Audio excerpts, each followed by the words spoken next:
إن الحمد لله نحمده ونصلي على رسوله الكريم أما بعد أعوذ بالله السميع العليم من الشيطان الرجيم بسم الله الرحمن الرحيم يسألونك ماذا أحل لهم قل أحل لكم الطيبات وما علمتم من الجوارح مكلبين تعلمونهن مما علمكم الله فَكُلُوا مِمَّا أَمْسَكْنَا عَلَيْكُمْ وَاذْكُرُوا اسْمَ اللَّهِ عَلَيْهِ وَاتَّقُوا اللَّهَ إِنَّ اللَّهَ سَرِيعُ الْحِسَابِ الْيَوْمَ أُحِلَّ لَكُمُ الطَّيِّبَاتُ وَطَعَامُ الَّذِينَ أُوتُوا الْكِتَابَ حِلٌّ لَكُمْ وَطَعَامُكُمْ حِلٌّ لَهُمْ وَالْمُحْصَنَاتُ مِنَ الْمُؤْمِنَاتِ وَالْمُحْصَنَاتُ مِنَ الَّذِينَ أُوتُوا الْكِتَابَ مِنْ قَبْلِكُمْ اذا آتيتموهن اجورهن محسنين غير مسافحين ولا متخذي اخدان ومن يكفر بالإيمان فقد حبط عمله وهو في الآخرة من الخاسرين۔ حضرات محترم، گزشتہ آیات میں وہ جانور جو عام حالات میں حلال ہیں، اگر وہ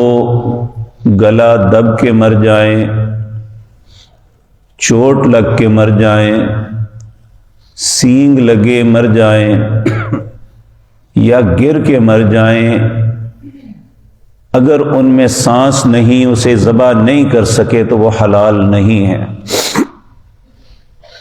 اسی طرح وہ جانور جو ہیں حلال لیکن انہیں ایسی جگہ پہ جا کے ذبح کیا جاتا ہے جہاں کسی بت کے نام پہ یا کسی انسان کے نام پہ انہیں ذبح کیا جاتا ہے تو وہ جانور بھی حرام ہو جاتا ہے۔ اسی طرح کہ لاٹری نکال کے اس طریقے سے جانوروں کے حصوں کو بانٹنا، اسے بھی اللہ نے حرام قرار دیا ہے۔ اور یہ بات ذہن میں رکھیں،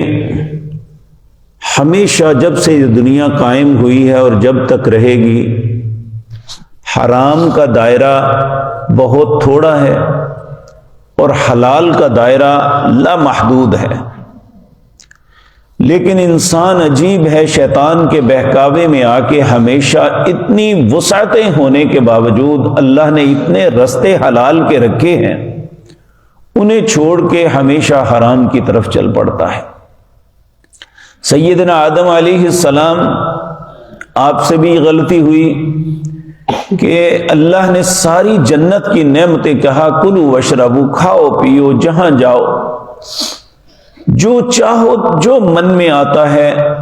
ان نعمتوں کو اویل کرو، لیکن ولا تقربا هذه الشجرہ، ایک درخت کے متعلق کہا یہ نہیں کھانا۔ لیکن شیطان کے بہکاوے میں آ کے اس ایک درخت کو ہی کھا لیا اور ایک آزمائش بری زندگی میں آنا پڑا۔ اسی طرح آج بھی انسان کے لیے رزق کے اتنے دروازے ہیں، اتنے حلال رستے ہیں کہ وہ تصور بھی نہیں کر سکتا، لیکن پھر بھی انسان چوری، دھوکہ، ٹھگی، رشوت اور جو چند حرام طریقے ہیں ان کی طرف زیادہ لوگ جا رہے ہیں۔ تو اللہ رب العزت نے ان باتوں سے بہت سختی سے منع کیا کہ اللہ کی حلال کردہ چیزوں کو حلال تصور کرو اور حرام کو حرام۔ آج جو آیات پڑھی ہیں اس میں بھی بڑی اہم باتیں ہیں، ہمیں غور سے ان باتوں کو سننا اور ان کے متعلق اپنے دل میں عقیدہ اور ایمان رکھنا اور اس کے مطابق عمل کرنا چاہیے۔ اللہ فرماتے ہیں یسألونک ماذا احل لہم، سوال کرتے ہیں اے میرے پاک پیغمبر آپ سے حلال چیزیں کون سی ہیں، ہمارے لیے کیا کیا حلال ہے؟ اللہ نے فرمایا قل احل لکم الطیبات، جتنی بھی پاک چیزیں ہیں سب تمہارے لیے حلال ہیں۔ اور دیکھیں کہ چند جانور، چند پرندے، چند ایسے ہیں جنہیں کہا یہ حرام ہے، وگرنہ اللہ نے ہر جاندار کو ہمارے لیے حلال قرار دیا۔ لیکن دیکھیں بدقسمتی سے کروڑوں جانور ہیں دنیا میں جو حلال ہیں، لیکن انسان کیا ہے؟ بے وقوفی کرتا ہوا خنزیر کھائے گا، اور بہت سے ممالک میں ایسے کیکڑے، چوہے اور نامعلوم کتے، کیا کچھ ہے جسے اللہ نے منع کیا ہے وہ کھا رہے ہیں، جبکہ اللہ نے اس گوشت میں بے شمار جانور حلال کیے ہیں۔ ان حلال کو چھوڑ کے حرام کی طرف بڑھ رہا ہے، یہ اپنے لیے ہلاکت کر رہا ہے، اپنی بربادی پہ دستخط کر رہا ہے اور کچھ نہیں۔ تو اللہ رب العزت فرماتے ہیں قُلْ أُحِلَّ لَكُمُ الطَّيِّبَاتِ، اے میرے پیغمبر آپ فرما دیجئے تمہارے لیے حلال ہے ہر پاک چیز۔ وَمَا عَلَّمْتُم مِّنَ الْجَوَارِحِ مُكَلِّبِينَ تُعَلِّمُونَهُنَّ مِمَّا عَلَّمَكُمُ اللَّهُ، اور وہ بھی حلال ہے جو جن جانوروں کو تم سداتے ہو شکار کے لیے، اور انہیں وہ تعلیم دیتے ہو جو اللہ نے تمہیں سکھائی۔ ان میں یہ شکرا ہے، عقاب ہے، چیتا ہے، کتا ہے، اگر اسے سکھائیں اور سکھانے کے بعد شکار پہ چھوڑیں تو کہا اس کا پکڑا ہوا تمہارے لیے جائز ہے۔ کہا فَكُلُوا مِمَّا أَمْسَكْنَا عَلَيْكُمْ، ان میں بھی وہ کھا سکتے ہو جو تمہارے لیے پکڑ کے روک لیں۔ اگر وہ خود شکار کو کھانا شروع کر دے گا تو پھر اس کا شکار نہیں کھانا، یعنی عقاب ہے، شکرا ہے،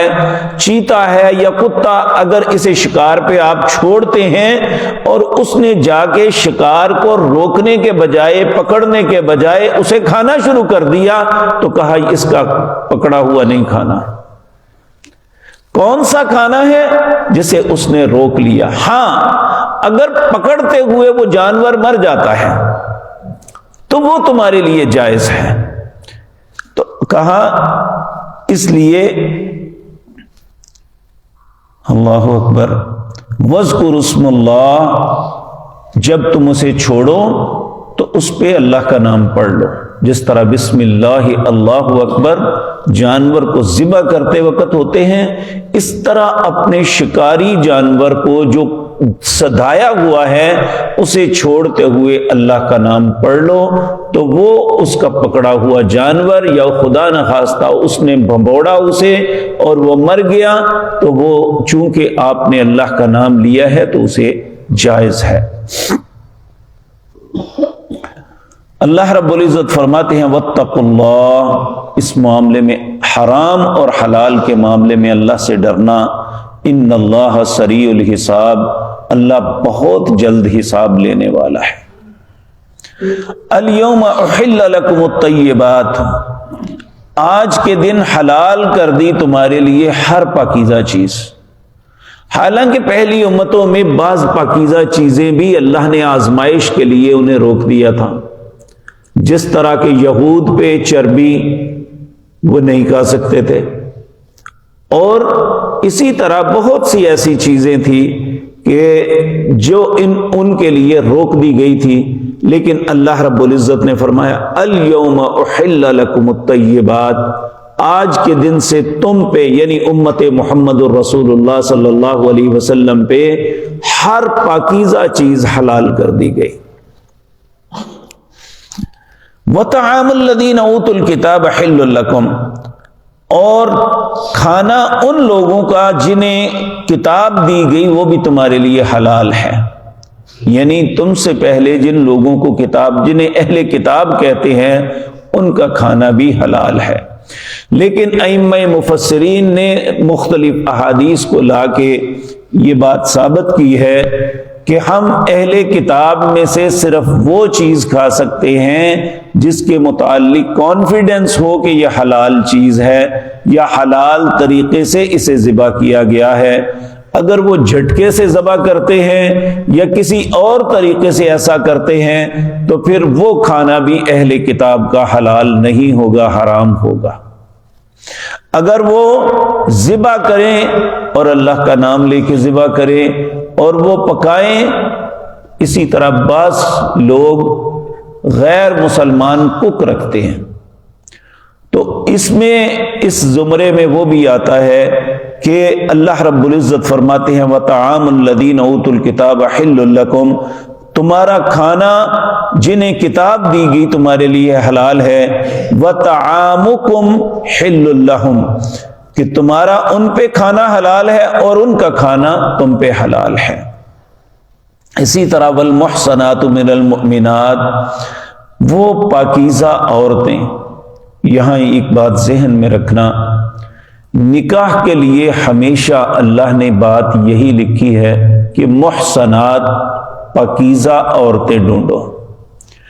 جس عورت کے متعلق یہ بات ہو کہ پتہ ہو کہ اس کی دوستیاں ہیں، اس آیت میں بھی پہلے ہم 5ویں پارے میں بھی پڑھ کے آئے ہیں، اور یہاں بھی اللہ رب العزت نے فرمایا وَلَا مُتَّخِذَاتِ أَخْدَانٍ،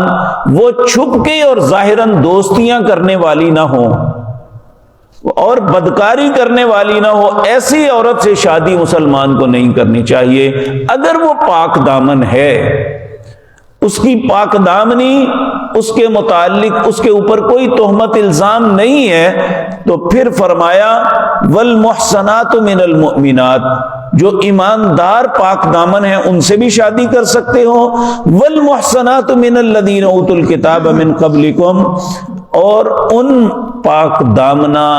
جو اہل کتاب ہیں تم سے پہلے جنہیں کتاب دی گئی، یعنی یہود یا عیسائی، لیکن ضروری نہیں ہے کہ ان کے ساتھ کرنا، اجازت ہے کہ اگر حضرت حذیفہ بن یمان نے ایک، یہ گورنر تھے غالباً اس وقت یمن کے، انہوں نے ایک عیسائی کتابیہ عورت سے شادی کر لی۔ حضرت عمر رضی اللہ تعالیٰ عنہ کو اس بات کا پتہ چلا، آپ نے فوراً خط لکھا، کہا میرا خط حذیفہ بن یمان تک پہنچاؤ، اور وہ خط پڑھے اور اسے زمین پر رکھنے سے پہلے اسے طلاق دے دے، جب تک مسلمانوں کی بیٹیاں موجود ہیں میں کسی مسلمان اہلکار کو اجازت نہیں دوں گا وہ کسی غیر مسلمان عورت سے شادی کرے۔ تو اس لیے یہ اجازت ہے، ضروری نہیں ہے کہ ہم ان سے شادی کریں، لیکن اس میں بھی یہ شرط لگائی گئی، کہا والمحصنات من الذین اوتوا الکتاب من قبلکم، چاہے وہ مسلمان عورت ہے اس سے شادی کرو یا کتابیہ عورت ہے اس سے شادی کرو، اذا آتیتموہن اجورہن، ان کو ان کے حق مہر دو۔ آج اتنی کمینگی ہے، اتنی بے غیرتی ہے، اتنی بھوک اور خباثت ہے کہ بچے کے لباس پہ اور دوسرے جن باتوں کا کوئی شریعت میں ثبوت نہیں ہے، باجوں گاجوں پہ، گاڑیوں پہ، اب گاڑی جو ہے عام کار پہ لوگ شادی برات لے کے نہیں جاتے، اس کے لیے انہیں V8 چاہیے یا فارچونر چاہیے، یعنی 20-30-40 ہزار روپیہ اس کا کرایہ دے کے لے جاتے ہیں، اور ایسے کمینے ہیں کہ جب حق مہر کی باری آتی ہے کہتے ہیں 500 لکھ لو، 5000 لکھ لو۔ چاہیے تو یہ کہ انہیں الٹا لٹا کے جوتے مارنے چاہیے کہ سارے کاموں کے لیے تیرے پاس پیسے ہیں، جس بات کو اللہ نے حق قرار دیا ہے وَآتُوهُنَّ أُجُورَهُنَّ، اپنی استطاعت کے مطابق حق مہر دو، وہ نہیں دینا۔ وہاں ہر بندہ بخیل بن جاتا ہے الا ماشاء اللہ۔ اور عجیب بات یہ ہے کہ جی شرعی حق مہر لکھ لو، شرعی کیا ہے 32 روپے 10 آنے، یہ کہاں روپے تھے جی اس وقت؟ کون سی کرنسی چھاپی ہوئی تھی ان مولویوں نے جو یہ کہتے ہیں؟ یہ 32 روپے 10 آنے جو ہے وہ آنے اور روپے کون سی کرنسی تھی جو رسول اللہ کے زمانے میں چھاپی ہوئی تھی انہوں نے؟ اس زمانے میں تو درہم اور دینار تھے۔ اور یہ بات یاد رکھیں، نبی کریم صلی اللہ علیہ وسلم آپ کوئی نہ صنعت کار تھے، نہ ٹریڈر تھے، نہ آپ ذمہ دار تھے، آپ تو ایک فقر کی زندگی بسر کرنے، اس کے باوجود نبی کریم صلی اللہ علیہ وسلم نے 12 اوقیہ چاندی سے کم کسی اپنی بیوی کو حق مہر نہیں دیا۔ لیکن اگر کوئی کسی آدمی کے پاس استطاعت نہیں ہے تو اس نے کہا میرے پاس لوہے کا رنگ بھی نہیں، آپ نے فرمایا اسے قرآن کی کچھ صورتیں سکھا دو، اگر نہیں ہے تو کوئی بات نہیں، لیکن جب سب کچھ موجود ہے۔ اور عجیب بات یہ ہے کہ مولوی اپنے لیے 5000 مانگتا ہے اور اس بیٹی کا 500 لکھ کے اسے شرم نہیں بغیرت کو آتی کہ وہ نکاح پڑھا رہا ہے۔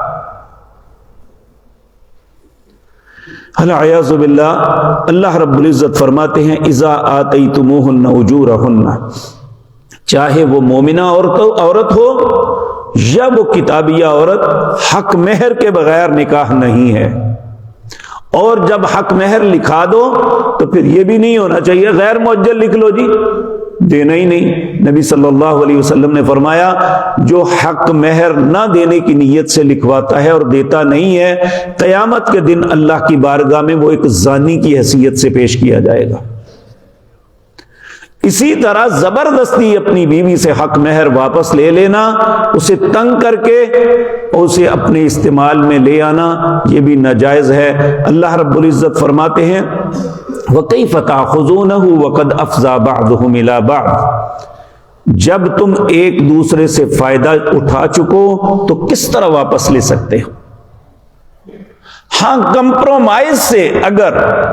خامد ایک وقت پہ مجبور ہو گیا تو بیوی اسے خود کہے،